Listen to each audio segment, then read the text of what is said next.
Hello, class. Today we are going to learn about the critical minimum effort theory, which is developed by Harvey Liebenstein. Harvey Liebenstein അദ്ദേഹത്തിൻ്റെ ബുക്കായിട്ടുള്ള economic backwardness and economic ഗ്രോത്തിലാണ് ആദ്യമായിട്ട് critical minimum effort തിയറിയെ കുറിച്ച് പറയുന്നത്. Now, this theory is an attempt to solve the problem of economic development which is faced by the overpopulated, underdeveloped economies. അണ്ടർഡെവലപ്ഡ് ഇക്കോണമീസിനെ എങ്ങനെ കരകയറ്റാം എന്നുള്ളതിനെ കുറിച്ചാണ് ഇതിൽ പറയുന്നത്. അതായത് all the underdeveloped countries are characterized by vicious circle of poverty that we already know, and this circle of poverty entrap them. അതൊരു ട്രാപ്പാണ്, അതിനകത്തുനിന്ന് പുറത്ത് കടക്കാൻ ബുദ്ധിമുട്ടാണ്. So they are in a very low per capita income equilibrium state. വളരെ കുറഞ്ഞ income കിട്ടിക്കൊണ്ടിരിക്കുന്ന ഒരു സ്റ്റേറ്റിൽ ഒരു ഇക്വിലിബ്രിയത്തിൽ എത്തിക്കഴിഞ്ഞു. Okay, and there is no easy way to escape this equilibrium state. So the way out of this is a certain critical minimum effort, a minimum effort at a critical point which would raise the per capita income to a level at which the sustained development could be maintained. അപ്പോൾ ആ ഒരു critical minimum എഫേർട്ടിനെ കൊണ്ടുവന്നിട്ട് ആ ഒരു പോയിന്റിൽ effort എടുത്താൽ മാത്രമേ per capita income raise ചെയ്യാൻ പറ്റുള്ളൂ. അങ്ങനെ മാത്രമേ ഡെവലപ്മെന്റ് മെയിൻറ്റെയിൻ ചെയ്യാൻ പറ്റുള്ളൂ. Otherwise they will come back to the state of under development because that is the equilibrium. So, the theory says that the economic growth in underdeveloped economies is not possible unless a certain minimum level of investment is injected into the system as consolidated dose. ഒരു dose ആയിട്ട് വേണം അത് കൊടുക്കാൻ. അത് consolidate ചെയ്തിട്ട്, അതായത് ഒരുമിച്ച് ചേർത്ത് വെച്ചിട്ടാണ് കൊടുക്കേണ്ടത്.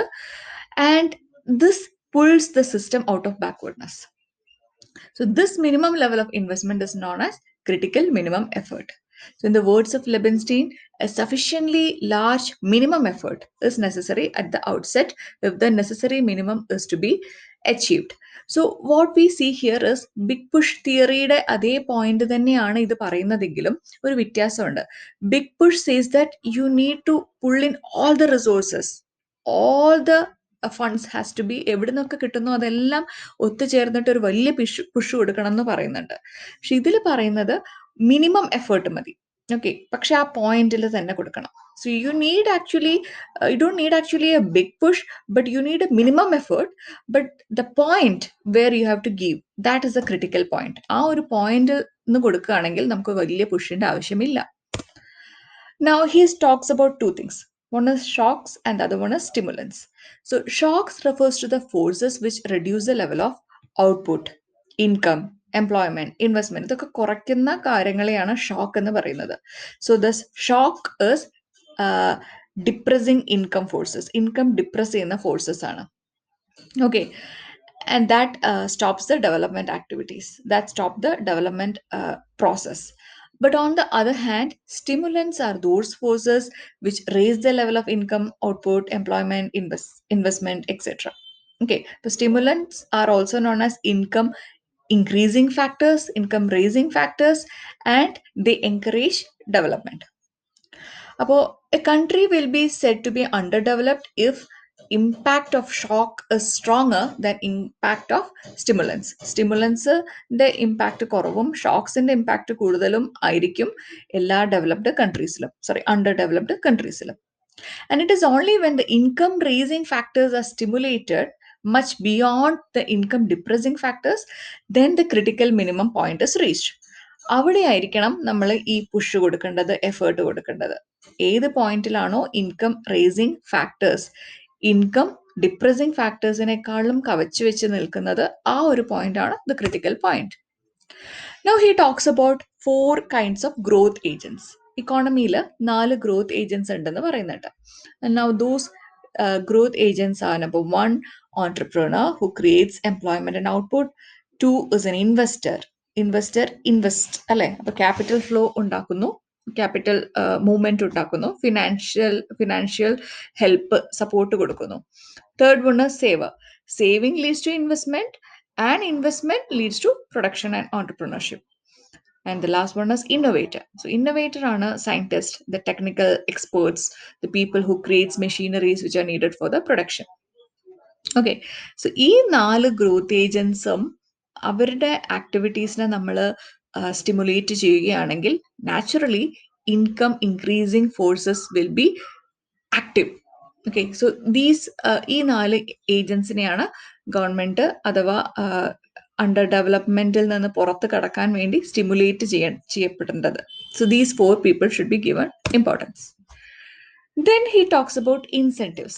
So, according to Lebenstein, whether or not growth agents expand will depend only upon the incentives. Incentives കൊണ്ട് മാത്രമേ നമ്മുടെ ഗ്രോത്ത് ഏജൻസിനെ എക്സ്പാൻഡ് ചെയ്യാൻ പറ്റുള്ളൂ. രണ്ട് ടൈപ്സ് ഓഫ് incentives ഉണ്ട്. One is zero sum incentive, the other one is positive sum incentive. Now, what is zero sum incentive? Zero sum incentive എന്ന് പറയുന്നത് those incentive who has zero effect on economic growth. Economic growthil വലിയ റോളൊന്നുമില്ല. They do not raise national income, but they have only distributive effect. അത് inequality ആണ് address ചെയ്യുന്നത്, income കൂടാൻ സഹായിക്കുന്നില്ല. അതായത് income കൂടുന്നില്ലെങ്കിലും income inequality ആയിട്ടുള്ള related problems ഒക്കെ solve ചെയ്യാൻ help ചെയ്യുന്ന കൈൻഡ് ഓഫ് ഇൻസെന്റീവ്സ് ഉണ്ട്. It consists of trading risk, non-trading or speculative activities, and transference of income and profit from one section to another. അതായത് risk കുറയ്ക്കുക, risk equally distribute ചെയ്യുക, common ആയിട്ടുള്ള speculative activities, അതുപോലെ income distribution, profit distribution എന്നുള്ള ആക്ടിവിറ്റീസിൽ focus ചെയ്യുന്നതാണ് zero sum incentives. They are carried on in order to secure greater monopolistic position and political power. The zero sum incentives are not conducive for economic growth. അതായത് zero sum incentive economic growth ഉണ്ടാക്കുന്നില്ല, പക്ഷേ ഒരുപാട് negative impact, അതായത് മോണോപ്പൊലി, political power ഇതൊക്കെ concentrate ആവാതെ എല്ലാവർക്കും equity നൽകാൻ സഹായിക്കുന്നതാണ് zero sum. Now, positive sum incentives led to economic growth and enhanced national income. അപ്പോൾ ഒരു പക്ഷേ ഇനീക്വാലിറ്റി ഉണ്ടായേക്കാം, because if when we talk about a lot of income and employment opportunities, definitely കുറച്ച് ടാറ്റ, ബിർള, അംബാനി, അദാനി ഇങ്ങനെയുള്ള കുറെ ഗ്രൂപ്പുകളൊക്കെ ഫോം ചെയ്യും, because that is the way that income multiplies. പക്ഷേ അതേസമയം തന്നെ ഇനീക്വാലിറ്റിയും വളരെയധികം കൂടുകയും ചെയ്യും. So it is essential for economic development. And these activities include productive investment, use of technical knowledge, exploration, exploitation of new market, use of scientific discoveries, innovations, etc. They rise the national income, output, investment, saving, employment ഇതെല്ലാം കൂട്ടും. അതേസമയം inequality increase ചെയ്യുന്നതായിട്ടും കാണാം, distributive effect കുറയുന്നതായിട്ടും കാണാം. Now, what are the reasons for backwardness in spite of investment? അപ്പം എന്താണ് സത്യത്തിൽ ഇത്രയും investment ഉണ്ടായിട്ടും ചില ഇക്കോണമി ബാക്ക്വേർഡ് ആയി പോകുന്നത്? That is because of the following reasons. Number one, the zero-sum activities of entrepreneur are directed towards the maintenance of present economic privilege. Zero-sum activities ആണ് entrepreneur ചെയ്യുന്നത്, ആൻഡ് അതെല്ലാം തന്നെ ഇൻകം ഗ്രോത്തിനല്ല, പക്ഷേ economic standard നിലനിർത്തി കൊണ്ടുപോകാൻ ഉപയോഗിക്കുന്നതാണ്. So the people are trying, the entrepreneurs are trying to maintain the economic privileges, but they are not trying to increase the economic income or growth. Growth കൂട്ടുന്നില്ല, പക്ഷെ ഇപ്പോൾ ഉള്ള വ്യവസ്ഥകളൊക്കെ നിലനിർത്തി കൊണ്ടുപോകാനാണ് എന്റർപ്രണേഴ്സ് ട്രൈ ചെയ്യുന്നത്. That is one reason. Second reason is the conservative activities of both organized and unorganized workers. അതായത് working ക്ലാസിന്റെ they are still doing the conservative activities. അതായത് സേവ് ചെയ്യുന്നു, FD ഇടുന്നു. They are not going to the share market, they are not doing investment, they are not contributing to the economic growth. ഒരു പഴയ പോലെ തന്നെ ഇപ്പോഴും gold വാങ്ങിക്കുന്നു, അതല്ലെങ്കിൽ വീട്ടിൽ ഐഡിയൽ സേവിങ് ചെയ്യുന്നു. So that kind of conservative activities is another reason. Third one is increase the non-productive activities. Non-productive ആയിട്ടുള്ള activities ഒരുപാട് കൂടുന്നത് മറ്റൊരു കാരണമായിട്ട് കാണാം.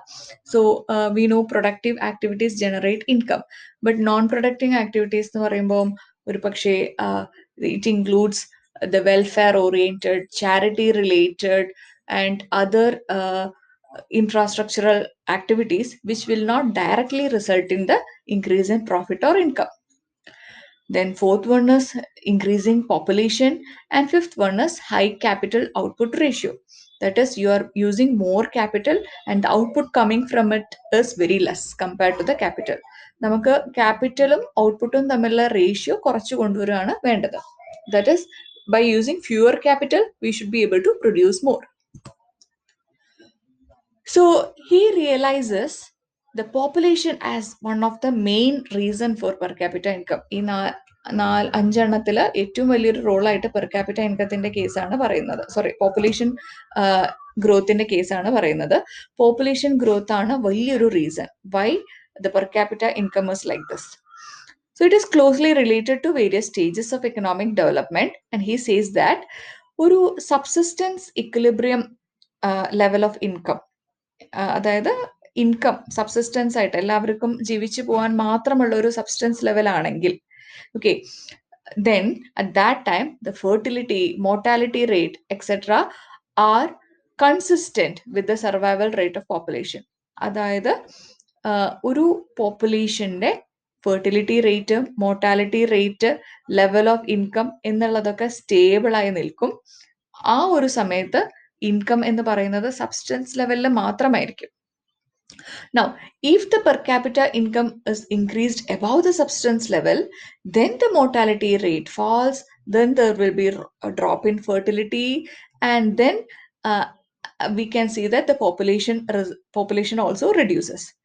അതായത് ഇൻകം സബ്സിസ്റ്റൻസ് ലെവൽ, അതായത് എല്ലാവർക്കും ജീവിക്കാനുള്ള തുച്ഛമായിട്ടുള്ള ഇൻകം മാത്രമുള്ള ഒരു അവസ്ഥയിൽ നിന്ന് ഇൻകം കൂടുന്ന ഒരു അവസ്ഥയിലേക്ക് എത്തുകയാണെങ്കിൽ ഡെത്ത് റേറ്റ് കുറയുന്നതായിട്ട് കാണാം, ഫെർട്ടിലിറ്റി റേറ്റ് കുറയുന്നതായിട്ട് കാണാം, പോപ്പുലേഷൻ റേറ്റ് കുറയുന്നതായിട്ട് കാണാം. ഓക്കെ, സബ്സ്റ്റൻസ് ലെവലിലാണ് ഇൻകം എങ്കിൽ, അതായത് ജീവിച്ചു പോകാൻ മാത്രമുള്ള ഇൻകമേ ഉള്ളൂ എങ്കിൽ, population growth will be high, mortality rate and fertility rate ഒക്കെ വളരെ കൂടുതലായിരിക്കും. So now this result in an increase in the rate of population, and thus per capita income tends to raise the growth of population. അപ്പം substance ലെവലിൽ നിന്ന് മുകളിലെത്തി population, fertility rate കുറയുന്നു, mortality rate കുറയുന്നു. ഈ ഒരു അവസ്ഥയിൽ വീണ്ടും what happens is the population growth will eventually increase. So അങ്ങനെ ഇൻക്രീസ് ചെയ്തിട്ട് വീണ്ടും ഒരു ട്രാപ്പിലെത്തി നിൽക്കും. So according to Lebenstein, a biologically maximum growth rate may be about 3 to 4%. അതായത് 3 മുതൽ 4% വരെയാണ് മാക്സിമം ഗ്രോത്ത് റേറ്റ് ഉണ്ടാവാൻ പാടുള്ളൂ. Okay, now he suggests to make sufficient necessarily critical minimum effort so that such population growth can be controlled. So what we see here is subsistence ലെവലിൽ നിന്ന് income കൂടുകയാണെങ്കിൽ വീണ്ടും population growth കൂടും.